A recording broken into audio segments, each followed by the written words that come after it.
ప్రభునందు ప్రియమైన దేవుని బిడ్డలారా, మీ అందరికీ మన ప్రభుడు యేసు క్రీస్తు దివ్యనామంలో ఈ ఉదయకాలపు వందనములు తెలియజేసుకుంటూ ఉన్నాను.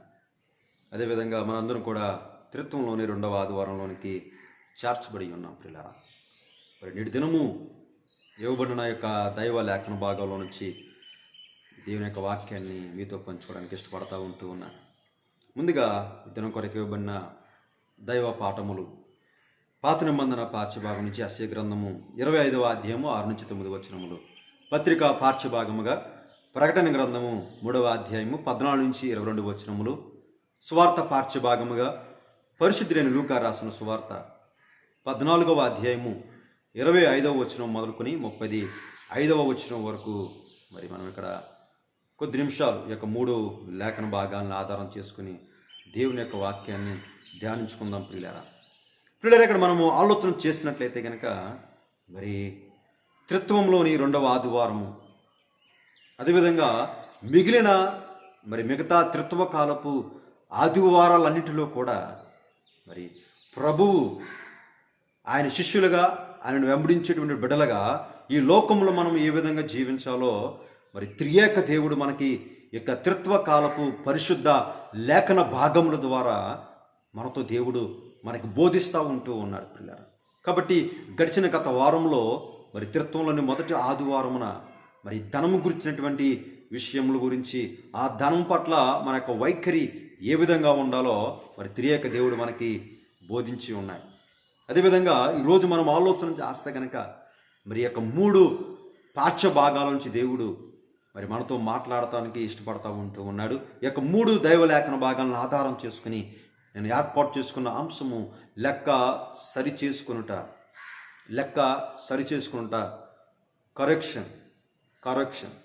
కాబట్టి ఈరోజు మనకు ఇవ్వబడిన ఈ 3 పాఠ్య భాగాల నుంచి క్రీస్తు యొక్క శిష్యులుగా ఆయనను వెంబడించుచున్న మనము లెక్క సరిచేసుకునుట గురించి దేవుడు మనతో మాట్లాడుతూ ఉన్నాడు. లెక్క సరిచేసుకునుట, కరెక్షన్, దీన్నే దిద్దుబాటు అంటూ ఉంటారు. దిద్దుబాటు, అదేవిధంగా ఇంకొక చక్కని మాట దీనికి ఉంటుంది, అమెండ్మెంట్. కాబట్టి లెక్క సరి చేసుకోవడం అంటే ఏమిటి? ఒకవేళ లెక్క సరి చేసుకుంటే ఏ విషయాల్లో లెక్కలు సరి చేసుకోవాలి? ఈ యొక్క లెక్క సరి చేసుకుంటు ద్వారా మనము పొందబోయేటువంటి ఆధిక్యతలు ఏమిటి, మనం పొందబోయేటువంటి ఆశీర్వాదపు కరమైన స్థితి ఏమిటి అని మనము మరి యొక్క నేటి దినం ఇవ్వబడిన యొక్క పాఠ్య భాగాల్లో నుంచి కొద్ది నిమిషాలు ధ్యానిద్దాం ప్రియులారా. కాబట్టి మరి లూకా సువార్త 14వ అధ్యాయము 25 నుంచి 35 వచనం వరకు మనం ఆలోచన చేసినట్లయితే మరి అసంఖ్యాక ప్రజలు యేసు ప్రభుని వెంబడిస్తూ ఉన్నప్పుడు ప్రభువు ప్రత్యేకముగా శిష్యరికానికి చెల్లించవలసినటువంటి మూల్యాన్ని గురించి మాట్లాడేటువంటి వాడు. ప్రతిసారి కూడా ఆయన్ని ఎంతైతే వెంబడిస్తూ ఉన్నారో వారందరిని కూడా ప్రభువు మరి తనను వెంబడిస్తూ ఉన్నప్పుడు మరి ఏదైతే మూల్యాన్ని చెల్లించాలో ఆ మూల్యాన్ని గురించి ప్రభు వారిని హెచ్చరించేవాడు, వారితో మాట్లాడేటువంటి వాడు. కాబట్టి ప్రభువు మరి అనేక మంది జన సమూహములు ఆయనను వెంబడించడం మనం ఇక్కడ చూస్తూ ఉన్నాం ప్రియులారా. కాబట్టి కొండ మీద ప్రసంగమునకు కారణం కూడా అదే, అనేక మంది జన సమూహములు ఆయనను వెంబడించుట. కాబట్టి ప్రియులారా, ఇక్కడ ఇప్పుడు యేసు క్రీస్తు ప్రభువారు యెరూషలేమునకు ప్రయాణమే వెళ్తూ ఉన్నాడు. అలాంటి సంఘటనే చోటు చేసుకుంది ఇక్కడ మనము నిడుదినము చదువుబడినటువంటి యొక్క సువార్త పాఠ్య భాగములు ప్రియులారా. లూకా సువార్త 14వ అధ్యాయం 25వ వచనం, బహుజన సమూహములు ఆయనతో కూడా వెళ్ళుచుండెను. బహుజన సమూహములు ఆయనతో కూడా వెళ్ళుచుండెను. బహుజన సమూహము, ఈ యొక్క బహుజన సమూహం ఎవరంటే గనక ఆయన శిష్యులమని చెప్పుకునేటువంటి వారు, ఆయన శిష్యులమని చెప్పుకుంటూ ఆయనను వెంబడించేటువంటి వ్యక్తులుగా మనం ఇక్కడ చూస్తూ ఉన్నాం.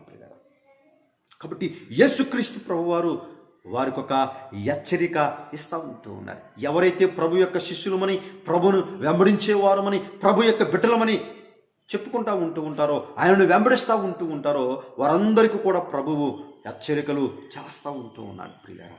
ఒక హెచ్చరికను చేస్తూ ఉంటూ ఉన్నారు. ఎందుకు యొక్క హెచ్చరిక అంటే కనుక ప్రియులారా, ఆయనకు పరిమాణంతో పాటుగా నాణ్యత కూడా చాలా ముఖ్యం. మనకలాగా దేంతో పడితే దాంతో అడ్జస్ట్ అవ్వడం ప్రభు. ఆయనకు పరిమాణం కాదు కావాల్సింది, ఆ పరిమాణంలో నాణ్యత ప్రాముఖ్యమైనది ప్రియులారా. కాబట్టి ఇక్కడ యేసుక్రీస్తు ప్రభు వారు మనం ఇక్కడ ఆలోచన చేస్తే కనుక చెప్తున్న మాట, ఆయనను వెంబడించేటువంటి ప్రజలు దేవుని రాజ్యాన్ని అనుభవించాలనేటువంటిదే యేసు యొక్క కోరిక. అలాగని ఆయన వెంబడించేటువంటి ప్రజల్ని ఎప్పుడు కూడా విడనాడేటువంటి వాడు కాదు ప్రభు. ఎందుకంటే ఈ యొక్క ప్రజలందరూ కూడా దేవుని రాజ్యాన్ని అనుభవించాలి అనేటువంటి కోరిక క్రీస్తుది. పిల్లరా, ఎంతమంది శిష్యులు ఎక్కువైతే అంత మంచిదే, ఎంతమంది ఎక్కువైతే అంత మంచిదే. అయితే శిష్యరికంలో నాణ్యత లేకపోతే ఎక్కువ మంది ఆయనను వెంబడించిన ప్రయోజనం లేదు. ప్రభు దాని కొరకే హెచ్చరిస్తూ ఉంటూ ఉన్నారు. వెంబడించడం మంచిదే, ఆ వెంబడించుటలో ప్రభువు నాణ్యతను చూస్తూ ఉంటూ ఉంటాడు. ఆ నాణ్యత లేకపోతే కనుక ఎంతమంది ఆయనను వెంబడించినా దానివల్ల ప్రయోజనం లేదు అనేటువంటిది ప్రభు యొక్క మాట. కాబట్టి దేవుడు తన శిష్యులకు ఇచ్చే దానిని వారు పొందాలంటే ఏంటి పొందడం? క్రీస్తు వారికి ఇవ్వబోతున్నాడు. ఏంటంటే కనుక నిత్య రాజ్యమును వారికి ఇవ్వబోతూ ఉంటూ ఉన్నాడు. దానిని వారు పొందాలంటే కనుక మరి క్రీస్తుని వెంబడించేటువంటి మనము చేయవలసినటువంటి త్యాగము, సమర్పణలను గురించి ప్రభువు హెచ్చరిస్తూ ఉంటూ ఉంటాడు. కాబట్టి జనము వెంబడిస్తున్నప్పుడు వారు చూసి పొంగిపోయేటువంటి వాడు కాదు. ప్రభువు తనను వెంబడించేటువంటి బిడ్డలందరికీ కూడా మరి కొన్ని కండిషన్లు అక్కడ పెడతా ఉంటూ ఉన్నాడు, హెచ్చరిస్తూ ఉంటూ ఉన్నాడు.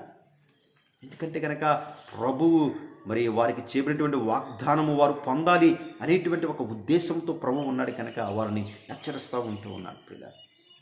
కాబట్టి యేసు ప్రభు యొక్క పిలుపుకు మనము స్పందించకుండా, యేసు ప్రభు యొక్క పిలుపుకు మనము స్పందించకుండా అడ్డుకునేటువంటి వారు, మనల్ని ఎవరైతే అడ్డుకుంటూ ఉంటున్నారో వారు ఎంతటి దగ్గర వారైనా సరే వారిని ద్వేషించాలి అని ఇక్కడ ప్రభువు హెచ్చరిస్తూ ఉంటారు. అంటే ద్వేషించడం అంటే ఏంటి? ద్వేషించడం అంటే ఇక్కడ ప్రభు చెప్తున్న మాటకు అర్థం ఏంటంటే కనుక దేవుణ్ణి ఎక్కువగా ప్రేమించమని భావము. ద్వేషించడం అంటే లోకపరమైనటువంటి ద్వేషము కాదు. ద్వేషించడం అంటే ప్రభువునే ఎక్కువగా ప్రేమించమని, ప్రభువుకి ఎక్కువగా ప్రాధాన్యతను ఇవ్వాలి అనేటువంటి భావమును ఇక్కడ ప్రభువు వారికి తెలియజేస్తూ ఉంటూ ఉన్నారు పిల్లలు. కాబట్టి మనకంటే ఆయన శిష్యరికానికి ప్రాధాన్యతను ఇవ్వాలి. మనము మనకంటే, నాది అనుకున్న దానికంటే ఆయన శిష్యరికానికి మనం ఎక్కువ ప్రాముఖ్యతను ఇవ్వాలి. అందుకని ఇక్కడ క్రీస్తు ప్రభువు చాలా స్పష్టంగా చెప్పారు 14వ అధ్యాయము 26వ వచనములో ప్రియులారా, ఏమనంటే కనుక ఎవడైనను నా యొద్దకు వచ్చి తన తండ్రిని, తల్లిని, భార్యను, పిల్లలను, అన్నదమ్ములను, అక్క చెల్లెండ్రులను, తన ప్రాణమును స్వహా ద్వేషింపకుంటే వాడు నా శిష్యుడు కానేరడు. పిల్లరా, ఇదే వాక్యాన్ని ఒక విశ్వాసమైనటువంటి క్రైస్తవుడు, ఒక విశ్వాసమైనటువంటి క్రైస్తవ గుంపు కనుక ఇదే వాక్యముతో వారి యొక్క క్రైస్తవ జీవితాన్ని ప్రారంభించడానికి వారు మొదలు పెడితే ఇంకొక ఆలోచన లేకుండా వారు మరి యేసును వెంబడించడానికి వారు ఇష్టపడరు. ఇంకొక ఆలోచన ఉండదు. వారు మరలా ఏ మార్గంలో అయితే వచ్చారో అదే మార్గంలో మరలా తిరిగి వారు వెళ్ళిపోతూ ఉంటూ ఉంటారు. ఎంత కఠినమైనటువంటి మాటగా వారు భావిస్తూ ఉంటారు. ఇది కఠినమైన మాట ఏం కాదు. అయితే వారు దానిని ఆచరణలో పెట్టడానికి ఇష్టం లేక వెళ్ళిపోతూ ఉంటూ ఉంటారు అంతే. కాబట్టి ఈ యొక్క వాక్యం అర్థం కావాలంటే చాలామంది నిజమేమో తల్లిదండ్రులు విడిచిపెట్టడం అండి, తల్లిదండ్రులు ద్వేషించడం ఏంటి అనుకుంటా. అంటే చాలామందికి వచ్చే ఆలోచన ఏంటంటే యేసుక్రీస్తు ప్రభువారు నీ తల్లిని తండ్రిని సన్మానించు అనేటువంటి ఆజ్ఞను మీరుతా ఉంటూ ఉన్నాడు అనేటువంటి ఆలోచన చాలామందికి కలుగుతూ ఉంటూ ఉంటుంది. కానీ ఇక్కడ ఈ యొక్క వాక్యం యొక్క అర్థం మనకి కావాలంటే, అర్థం అవ్వాలంటే కనుక మనము మరి యొక్క వాక్యం యొక్క సందర్భాన్ని బట్టి, అది ఏ సందర్భాన్ని బట్టి అక్కడ రాయబడిందో, ఏ సందర్భాన్ని బట్టి ప్రభువు తన యొక్క శిష్యులతో చెప్తా ఉంటూ ఉన్నాడో దానిని మనము అర్థం చేసుకోవాలి పిల్లరా, దానిని మనము అర్థం చేసుకోవాలి. కాబట్టి ప్రభువుని వెంబడించడంలో,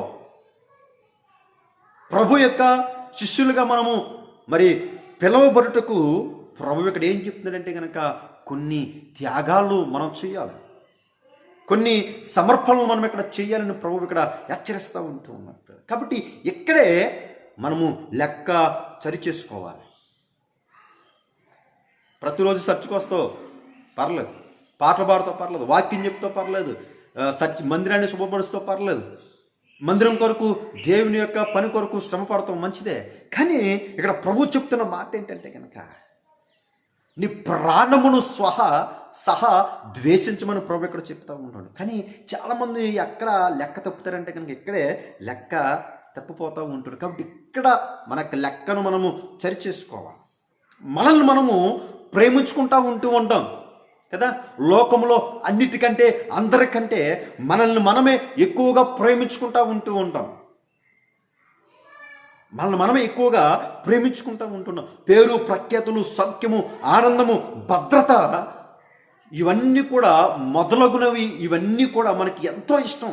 భద్రత అంటే ఇష్టం, పేరంటే ఇష్టం, ప్రఖ్యాతులు అంటే ఇష్టము, సౌఖ్యం అంటే ఇష్టము, సుఖం అంటే ఇష్టము. వీటిని మనం ఎంతో ఇష్టపడతా ఉంటూ ఉంటాం. అయితే మనము దేవుని రాజ్యానికి సంబంధించినటువంటి ఆశీర్వాదాలు పొందాలంటే మనం ఏటినైతే ఎక్కువగా ఇష్టపడతా ఉంటూ ఉంటామో, ఏవైతే మనకి ప్రయోజనం చేకూర్చబడతాయని మనం ఆలోచన చేస్తామో అవన్నీ కూడా దేవుని రాజ్యం పొందాలంటే ఇవన్నీ కూడా రెండవ స్థానంలోకి తీసుకెళ్ళాలి.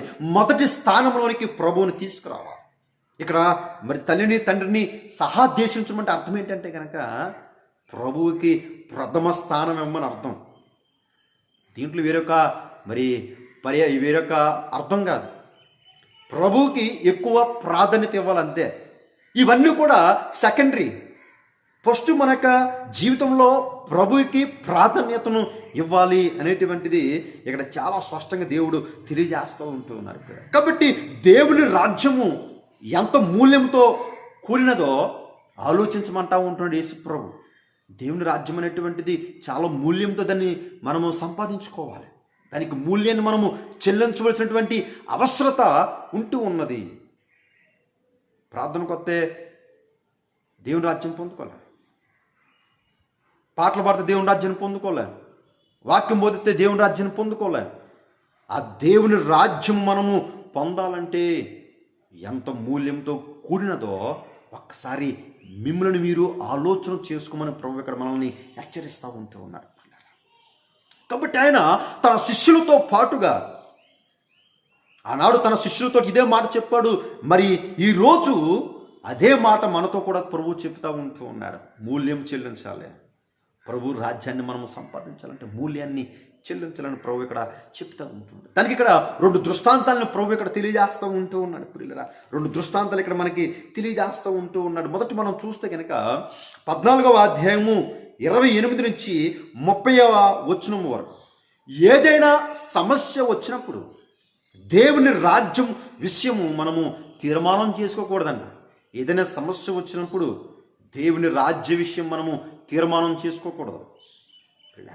రెండో దృష్టాంతం ఏంటంటే కనుక 14వ అధ్యాయం 30, 31, 33 వచనంలో ఏదైనా సంక్షోభం, ఏదైనా సమస్య ఎదురు కాకముందే ఇప్పుడే దాని గురించి మనము ఆలోచించుకోమంటా ఉంటూ ఉన్నారు. ప్రభువుని వెంబడించడం ప్రారంభించేదానికంటే ముందుగా దాని గురించినటువంటి ఏదైనా సమస్య వచ్చినేమో, సంక్షోభము వచ్చినేమో దాని గురించి ఇప్పుడే ఆలోచించుకోమంటా ఉంటూ ఉన్నాడు. అందుకని ఇక్కడ చాలా చక్కగా చెప్తా ఉంటూ ఉన్నాడు పిల్లలు. కాబట్టి మూల్యంతో కూడినటువంటిది దేవుని రాజ్యం. మూల్యం మనము చెల్లించాలి. కాబట్టి ఇక్కడ చరిచేయుటకు అవసరమైనది ఏమిటంటే ఇక్కడ ప్రభువు ఒక దృష్టాంతాన్ని తెలియజేస్తున్నాడు. ఉప్పును గురించినటువంటి విషయాన్ని ఇక్కడ తెలియజేస్తూ ఉంటూ ఉన్నాడు. ఉప్పదనము, విలక్షణత, చాతురత పిల్లల ఉప్పు. కాబట్టి ఇక్కడ 14వ అధ్యాయం 34వ వచనం మనం చూస్తే కనుక ఉప్పు మంచిదే, కానీ ఉప్పు నిస్సారమైతే దేని వలన దానికి సారము కలుగును. దేని వలన దానికి సారం కలుగును? ఉప్పు తీక్షణమైన రుచికి పెట్టింది పేరు. మాంసము, ఊరగాయలు, అదేవిధంగా చేపల వంటి మీ యొక్క పదార్థాలని పాడు కాకుండా వీటిపైన ఉప్పు పొడిని చల్లుతూ ఉంటూ ఉంటారు. కాబట్టి అవి పాడు అవ్వకుండా దానిని కాపాడుతా భద్రపరుస్తూ ఉంటూ ఉంటుంది పిల్లరా. కాబట్టి క్రైస్తవులు ఉప్పుగా ఉంటే లోకానికి భిన్నంగా ఉండాలని చెప్తున్నాడు ప్రభు. కాబట్టి ఉప్పు మరి ఎలాగైతే వాటిని పాడవకుండా కాపాడుతూ ఉంటూ ఉన్నదో అటువంటి ఉప్పు యొక్క మరి యొక్క లక్షణాన్ని క్రైస్తవులు కలిగి ఉండాలని చెప్తూ ఉంటున్నాడు. ఉప్పు దేనికి సాదృశ్యం అంటే కనుక దేవుని యొక్క వాక్యానికి సాదృశ్యం. యొక్క ఉప్పు ఎలాగైతే మరి మాంసము, చేపలు, ఊరగాయల మీద వేసినప్పుడు అది పాడవకుండా ఎలాగైతే వాటిని భద్రపరుస్తూ ఉంటున్నదో వాక్యమును మనము మన యొక్క జీవితాల్లో ఉంచుకున్నంత వరకు కూడా వాక్యం మనల్ని భద్రపరుస్తూ ఉంటూ ఉంటుంది. ఆ వాక్యము మనల్ని మన యొక్క లెక్కలవి మన యొక్క ఏ విషయంలో అయితే మనము తప్పిపోతూ ఉంటూ ఉన్నామో దానిని సరిచేస్తూ ఉంటూ ఉంటుంది పిల్లలు. కాబట్టి ఈ యొక్క ఉప్పు తన యొక్క మరి సారమును కోల్పోతే అది ఏమవుతుందంట? నిస్సారమైపోతే అది ఏమవుతుందంట? దాని యొక్క సారాన్ని కోల్పోతూ ఉంటుంది. ఉప్పు ఎలాగైతే మరి నిస్సారమైపోయిన తర్వాత దాని యొక్క సారము పొందడానికి ఎంత కష్టమో మరి క్రైస్తవులుగా ఒక్కసారి మనము దేవుని యొక్క వాక్యమును మనము విడిచిపెడితే, దేవుని యొక్క వాక్యము మనలోంచి ఒకసారి వెళ్ళిపోతే దాన్ని మరలా పొందుకోవడం అనేటువంటిది అంత కష్టము అనేటువంటి విషయాన్ని ఇక్కడ తెలియజేస్తూ ఉంటూ ఉన్నారు. ఒకసారి ఉప్పుకు రుచి పోయిందంటే దానికి రుచి తేవాలంటే అంత సులభం కాదు. దానికి మరలా ఆ రుచిని తేవాలంటే అంత సులభం కాదనేటువంటి విషయాన్ని ఇక్కడ ప్రభు చాలా స్పష్టంగా మనకి ఇక్కడ తెలియజేస్తూ ఉంటూ ఉన్నారు పిల్లలు. కాబట్టి ఉప్పు ఎలాగైతే మరి చక్కటి గుణాన్ని కలిగి ఉన్నదో అలాగ మనము అటువంటి గుణాన్ని కలిగి ఉండాలి అనేటువంటి విషయాన్ని ఇక్కడ ప్రభువు చెప్తూ ఉంటూ ఉన్నారు. కాబట్టి మనము వాక్యం యొక్క విషయంలో పడిపోతూ ఉంటూ ఉన్నాం. ఆయన శిష్యులుగా ఆయన వెంబడించేటువంటి క్రమంలో మనము దారి తప్పిపోతూ ఉంటున్నాం కనుక దాని విషయమే ప్రభు ఇక్కడ లెక్క సరి చేసుకోమంటూ ఉంటూ ఉన్నారు. అదేవిధంగా మనం ఆలోచన చేస్తే కనుక మరి యొక్క పత్రిక పాఠ్యభాగంలో చూస్తే కనుక ప్రకటన గ్రంథము 3వ అధ్యాయము 14 నుంచి 22 వచనముల వరకు మనం ఆలోచన చేస్తే కనుక ఇక్కడ ప్రభువు మరి తన యొక్క సారము కోల్పోయినటువంటి సంఘమును గురించి, ప్రభు యొక్క విషయంలో తన యొక్క లెక్కను సరి చేసుకున్నటువంటి స్థితిలో ఉన్నటువంటి సంఘము గురించి ఇక్కడ ప్రభువు చాలా స్పష్టంగా తెలియజేస్తూ ఉంటూ ఉన్నారు పిల్లరా. ఒక సంఘము గురించి ఇక్కడ తెలియజేస్తూ ఉంటూ ఉన్నారు. కాబట్టి ప్రకటన గ్రంథం రాసినటువంటి కాలంలో అనగా క్రీస్తు శకము 95-100 సంవత్సరంలో కాలంలో మనం ఇక్కడ ఆలోచన చేస్తే కనుక ప్రపంచవ్యాప్తంగా 100కు పైగా సంఘములు స్థాపించబడి ఉన్నవి. వాటిలో అధిక భాగాన్ని పౌలే స్థాపించి ఉండవచ్చు. ఎందుకంటే కనుక అనేకమైనటువంటి సంఘాలను కట్టేటువంటి పనిని పౌలు తన యొక్క బుధ స్కంధాలపై వేసుకున్నాడు కనుక అనేకమైనటువంటి సంఘాలను పౌలు కట్టాడు. అదేవిధంగా మిగతా శిష్యులు కూడా అదే మాదిరిలో కొన్ని సంఘాలను వారికి కూడా కట్టి ఉండవచ్చు పిల్లరా. అయితే ఈ యొక్క ఉన్నటువంటి వీటి అన్నిటికీ కూడా మరి ప్రతినిధులుగా మరి ఇక్కడ 7 సంఘాలను క్రీస్తు ఎన్నుకున్నాడు. ఇక స్థాపించబడినటువంటి అన్ని సంఘములకు ప్రతినిధులుగా ఈ యొక్క 7 సంఘములను ప్రభువు ఇక్కడ ఏర్పాటు చేసుకుంటూ ఉంటున్నాడు కనుక ఏర్పాటు చేసినటువంటి యొక్క సంఘములతోటి ప్రభువు మాట్లాడుతూ వస్తూ ఉంటూ ఉన్నాడు. వారి యొక్క స్థితిని చూస్తూ ఉంటూ ఉన్నాడు. వారి యొక్క లెక్కల్ని సరిచేస్తూ ఉంటూ ఉన్నాడు. వారి యొక్క లెక్కల విషయంలో వారిని హెచ్చరిస్తూ ఉంటూ ఉన్నాడు. ఇక్కడ మనం చూస్తే కనుక పెంతెకోస్తు దినం మొదలుకొని సంఘము ఎత్తబడే రోజు దాకా ఉండబోయేటువంటి ఈ యొక్క 7 దశలను ఈ 7 సంఘముల లక్షణములు సూచిస్తూ ఉంటూ ఉన్నాయి పిల్లరా, సూచిస్తూ ఉంటూ ఉన్నాయి. కాబట్టి మనము మరి ప్రస్తుతము 20వ శతాబ్దంలో మనం ఉంటూ ఉన్నాం. ఈ యొక్క 20వ శతాబ్దపు మరి సంఘమునకు ఎటు కూడా మరి ఎలాంటి ఒక పోలికలో కూడా తప్పిపోకుండా మరి యొక్క లవోదిక సంఘాన్ని మనం ఇక్కడ చూస్తూ ఉంటూ ఉన్నాం. ఆనాడు ఉన్నటువంటి యొక్క లవోదిక సంఘము నేడు ఉన్నటువంటి యొక్క సంఘములకు కూడా ఎలాంటి కూడా వ్యత్యాసం లేకుండా మరి యొక్క సంఘములు ఉండడం మనం ఇక్కడ చూస్తూ ఉంటూ ఉన్నాం పిల్లలు. కాబట్టి ఈ యొక్క 20వ శతాబ్దంలో లవోదిక సంఘపు స్థితి ప్రస్తుత కాలపు సంఘపు పరిస్థితి కూడా అలాగే ఉంటున్నది పిల్లలు. ఆనాడు యొక్క లవోదిక సంఘం ఎలాగైతే తన లెక్క విషయంలో చరి చేసుకున్నంత విషయంలో అది ఉంటూ ఉన్నదో అదే మాదిరిగా నేటి కాలపు సంఘాలు కూడా మనకి ఇక్కడ కనిపిస్తూ ఉంటూ ఉన్నాయి.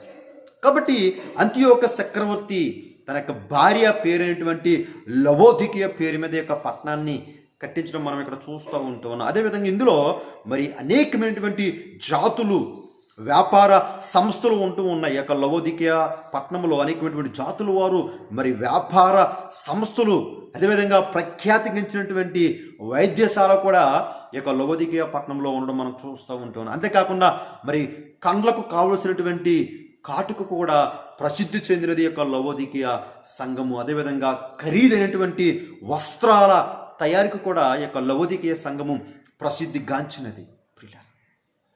కాబట్టి యొక్క లవోదికీయ మరి సంఘం అంతట్లో కూడా మరి ఇంత పేరు ప్రఖ్యాతులు కలిగినటువంటి యొక్క లవోదికీయ పట్టణంలో ఉన్నటువంటి యొక్క లవోదికీయ సంఘం అంతట్లో కూడా ప్రభు మెచ్చుకోవటానికి ఒక లక్షణము కూడా లేనటువంటి మరి సంఘముగా కనిపిస్తూ ఉంటుంది. ప్రభు మెచ్చుకోవడానికి ఒక మంచి లక్షణం కూడా యొక్క సంఘంలో లేదు.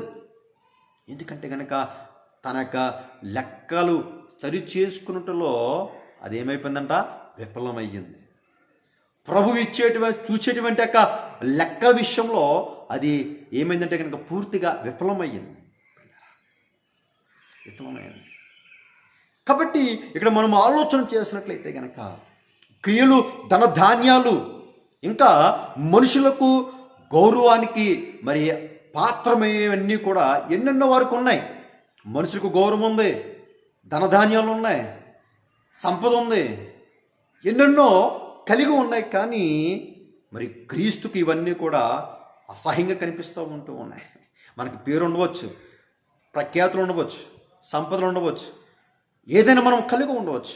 అవి మన దృష్టికి గొప్పగా కనిపిస్తూ ఉంటూ ఉంటాయి, మన దృష్టికి ఉన్నతమైన వాటిగా కనిపిస్తూ ఉంటూ ఉంటాయి. కానీ ప్రభువు దృష్టికి అవి అసహ్యంగా కనిపిస్తూ ఉంటున్నాయి. ఇక లవోదికీయ సంఘానికి ఏం తక్కువ, ఏది తక్కువ కాలేదు, సమస్తం కూడా సమృద్ధిగా ఉంటున్నది. కానీ ఈ యొక్క సంఘము కలిగి ఉన్నటువంటి ప్రతి పరిస్థితి, ప్రతి ఆధిక్యత కూడా ప్రభు దృష్టికి అసహ్యంగా మరి భరించలేనివిగా ఉంటూ ఉన్నాయి. కాబట్టి ఇక్కడ మతము, ప్రతిష్టత, అదేవిధంగా బాహ్య ఆడంబరాలు, మరి ముసుగులు వెనక దాగి ఉన్నటువంటి యొక్క హేయమైనటువంటి నిజస్థితిని ప్రభువు చూస్తూ ఉంటూ ఉన్నాడు.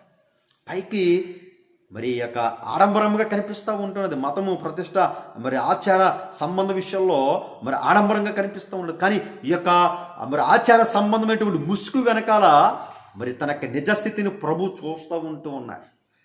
తన యొక్క నిజస్థితిని ప్రభు చూస్తున్నాడు కదా. ఒక మాట చెప్తారు కదా, దేవుడు మరి పై రూపాన్ని లక్ష్య పెట్టడం. మనుషులైతే పై రూపాన్ని చూసి మురిసిపోతూ ఉంటూ ఉంటారు. కానీ ఇక్కడ ప్రభువు పై రూపాన్ని లక్ష్య పెట్టడు. కాబట్టి వారి యొక్క ఆధ్యాత్మిక స్థితిని పరిశీలిద్దామని ఆయన వచ్చాడు. కానీ యేసు ఊహించిన విధముగా ప్రియులారా ఉన్నాయి. యేసు ఊహించని విధముగా మరి అక్కడ పరిస్థితులు ఏవి కూడా లేకపోవడము యేసునికి మరి కోపమును, ప్రభుకి కోపాన్ని రప్పించేదిగా ఉంటూ ఉన్నాయి పిల్లరా. కాబట్టి బాహాటముగా ఆయన పట్ల శత్రుత్వం వహించలేదు. ఏంటి ప్రభుకి ఇష్టం లేదంటే కనుక వారు ప్రభు పట్ల మరి బహిరంగముగా బాహాటముగా వారు శత్రుత్వాన్ని చూపించలేదు. చాలామంది ప్రభుని వెంబడిస్తూ ఉంటారు, పైకి ప్రభుని వెంబడిస్తూ ఉంటారు. కానీ ఎప్పుడు కూడా పైకి శత్రుత్వాన్ని ఎప్పుడు కూడా ఎవరు కూడా ప్రదర్శించరు, శత్రుత్వం పైకి ప్రదర్శించరు. కానీ మరి మనసు పూర్తిగా ఆయన పక్షాన ఉండరంతే. ఇక లవోదికీయ సంఘం అంతే, పైకి మరి ప్రభు పట్ల శత్రుత్వం చూపించలేదు. కానీ మరి ఇక్కడ చూస్తే కనుక మనస్ఫూర్తిగా ఆయన పక్షాన లేనటువంటి పరిస్థితి యొక్క లవోదికీయ సంఘం యొక్క పరిస్థితి. కాబట్టి యొక్క సంఘం యొక్క పరిస్థితిని మనం ఆలోచన చేసినట్టయితే కనుక అక్కడ చాలా స్పష్టంగా అక్కడ ప్రభువు తెలియజేస్తూ ఉంటూ ఉన్నాడు. ప్రకటన గ్రంథం 3వ అధ్యాయంలో మనం ఆలోచన చేస్తే కనుక 16వ వచనంలో ఈ విధంగా తెలియజేస్తూ ఉంటూ ఉన్నాడు. ప్రియుల, నీవు మరి వెచ్చగానేను చల్లగానేను ఉండక నులివెచ్చనగా ఉన్నావు. ఇక సంఘం ఎలా ఉందంట, వెచ్చగానేను చల్లగానేను లేకుండా నులివెచ్చని స్థితిలో ఉంటూ ఉన్నదంట. పిల్లల, చల్లగా ఉండడం అంటే ఏంటి? చల్లగా ఉండేవారంటే ఎవరంటే కనుక క్రైస్తవులుగా నటించే ఉద్దేశం లేనివారు. చల్లగా ఉండేటువంటి వారు ఎవరంటే క్రైస్తవులుగా ఉండేటువంటి ఉద్దేశము లేనటువంటి వారు, అంటే క్రైస్తవులుగా ఉండి నటించేటువంటి ఉద్దేశం లేనటువంటి వారు, అంటే ఒక మాటలో చెప్పాలంటే దేవునికి లేనటువంటి వారు, దేవుని కలిగినటువంటి వారు కాదు, పూర్తిగా దేవునికి విరుద్ధమైనటువంటి విరుద్ధంగా వారు జీవించేటువంటి వ్యక్తులుగా మనం చూస్తూ ఉంటాం పిల్లరా. మరి వెచ్చగానేనంటే పూర్తిగా ప్రభు పక్షమున ఉండుట, పూర్తిగా క్రీస్తును ఎరిగినటువంటి వారు, ప్రభు పక్షాన్నే నిలబడేటువంటి వారుగా ఇక్కడ ప్రభు పేర్కొంటూ ఉన్నారు పిల్లరా. ఈ రెండు విషయంలో వారు కాకుండా వారు ఎలా ఉన్నారంట, నులివెచ్చని స్థితిలో ఉన్నారంట పిల్లరా. నులివెచ్చని స్థితి అంటే ఏమిటంటే కనుక ఇక్కడ మనం చూస్తే వారు క్రీస్తు వారమని పైకి చెప్పుకుంటూ ఉంటారు.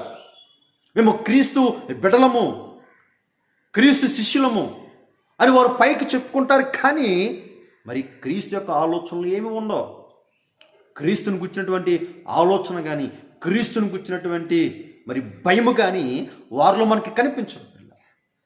కనుక ప్రభు చెప్తున్న మాట ఏంటంటే కనుక నువ్వు వెచ్చగానే చల్లగానే లేకుండా నులివెచ్చని స్థితిలో ఉన్నావు అనగా పైకి వారు శత్రుత్వం ప్రదర్శించరు, కానీ మనస్ఫూర్తిగా ప్రభు పక్షాన వారు ఉన్నటువంటి వారు యొక్క నులివెచ్చని స్థితి గలవారు పిల్లలు. కాబట్టి యొక్క 17వ వచనంలో ఇంకో మాట చెప్తూ ఉంటాడు. ఏంటంటే కనుక నీవు దౌర్భాగ్యుడవు,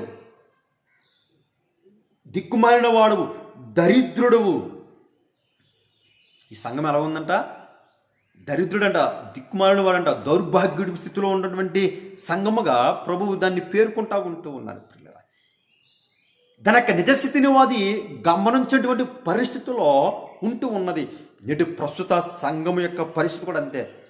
మనం ఏ స్థితిలో ఉన్నామో దానిని మనము ఆధ్యాత్మిక ఏ స్థితిలో మనకు ఉన్నదో దాన్ని మనం లెక్క చేయకుండా మనం బాహ్యపరమైనటువంటి స్థితిని బట్టి మనము అధికముగా గర్విస్తూ ఉంటాం పిల్లలు. కాబట్టి ఇక్కడ ఇహలోక ఆస్తిని బట్టి గర్వంతో ఇక లవోదికీయ సంఘం వారు ఉంటూ ఉన్నారు.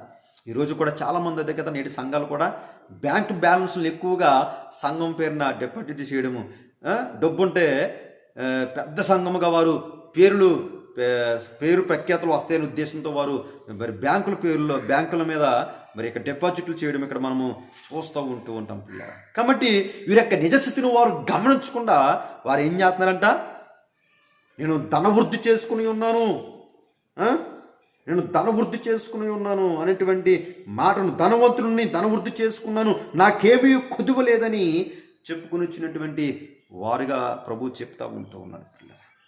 కాబట్టి వారి యొక్క నిజస్థితి ఏంటి తెలుసా, దిక్కుమాలిన వారు, దౌర్భాగ్య స్థితిలో, దారిద్ర్యపు స్థితిలో ఉన్నారు కూడా. ఈ విషయంలో వారు తెలుసుకోకపోవడము ఇంకా ఘోరము.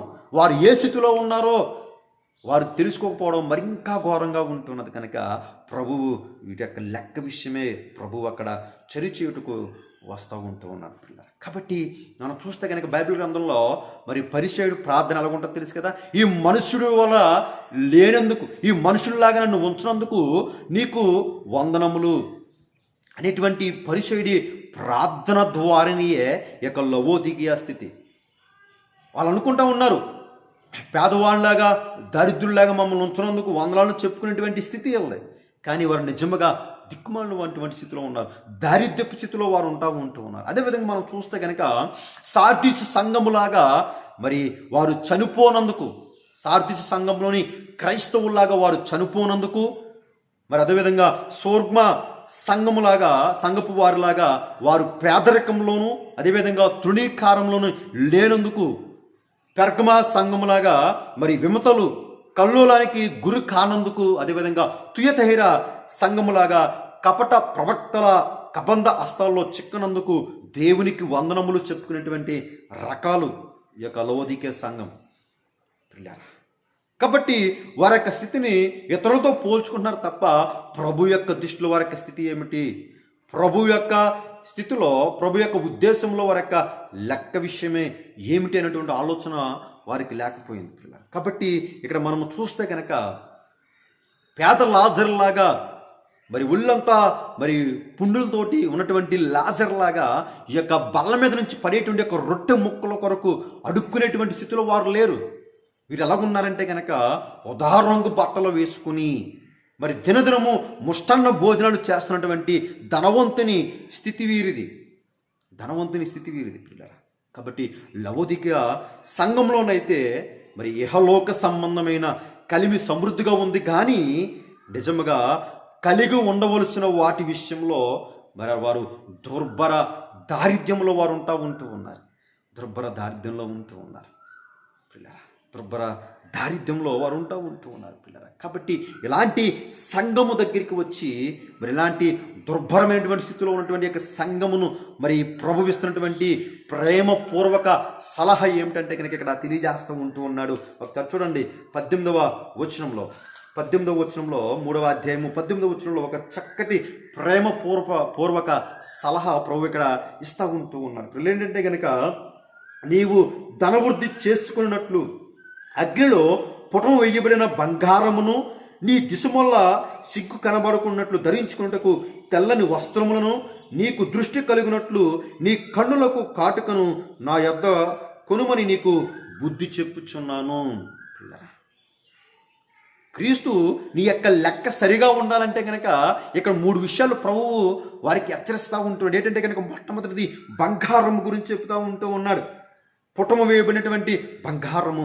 ఈ యొక్క బంగారము దేనికి అంటే కనుక సాదృశ్యం అంటే విశ్వాసానికి సాదృశ్యంగా ఉన్నది. విశ్వాస విషయంలో మీరు లెక్క తప్పి ఉన్నారు కనుక నా యొద్ద నుంచి విశ్వాసమును కనుక్కోమని ప్రభువు సలహా ఇస్తూ ఉంటున్నాడు. రెండవది ఏంటంటే కనుక తెల్లని దుస్తువులు, తెల్లని వస్త్రములు.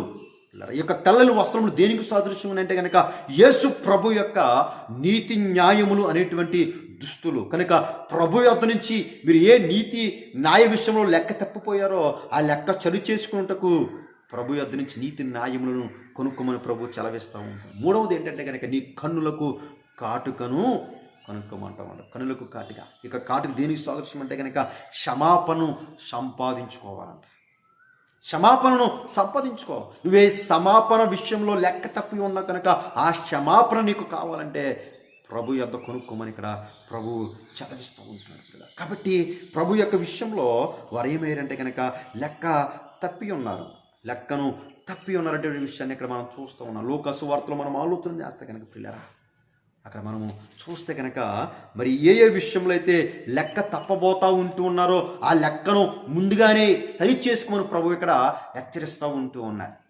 రెండవ పాఠ్యభాగంలో మనం ఆలోచన చేస్తే కనుక ఇక మరి ఆల్రెడీ లెక్క తప్పిపోయి మరి ఆ లెక్కను సరిచేసుకున్నటువంటి విధానంలో ఉన్నటువంటి సంఘమును ఇక్కడ ప్రభు హెచ్చరించి ఆ లెక్క సరిచేసుకున్న కొరకు ఏవైతే అవసరమై ఉన్నదో వాటిని ప్రభు యొద్ద తిరిగి కొనుక్కోమని ఇక్కడ ప్రభువు ప్రేమపూర్వక సలహాను అక్కడ ఆ సంఘమునకు ఇస్తూ ఉన్నాడు పిల్లలు. కాబట్టి మూడోదిగా మనం ఆలోచన చేసినట్టయితే కనుక ఈ యొక్క లెక్క సరి చేసుకున్నట ద్వారా ఏమిటి ప్రయోజనం?